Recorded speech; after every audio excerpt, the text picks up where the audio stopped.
इंतजार के घड़ी भइल खत्म काहे कि पावर स्टार पवन सिंह के मोह के देखा देम टीजर आ चुकल बा जौन की स्पीड रिकॉर्ड भोजपुरी पे। तो आप सब जाके टीजर के प्यार दुलार दें देखी पहले।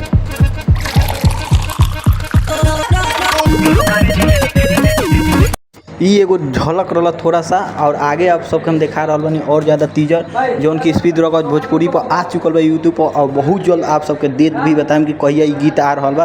तो सब लोग बहुत ज़्यादा से ज़्यादा प्यार दुलार दही लोगिन मोह के देखा दम। बहुत ही बढ़िया गीत बा, पूरा ऑर्केस्ट्रा में बवाल मचाई पावर स्टार पवन सिंह के और शिल्पी राज के आवाज़ में जौन की विजय चौहान जी लिखले बनी। तो थोड़ा और देखी लोगिन टीजर और बताई लोगिन की कैसन बा। हई तनी एगो झलक देखी लोगन कौना देसी स्टाइल में चांदनी सिंह। तो बहुत जल्द आ रहा बा, दशहरा खत्म होते बस काल परसों तरसों ले गीत आ जाई मोह के देखा देम। तो हई लास्ट पोज देखी लोगन तनी चांदनी सिंह के कौना झलक में डांस।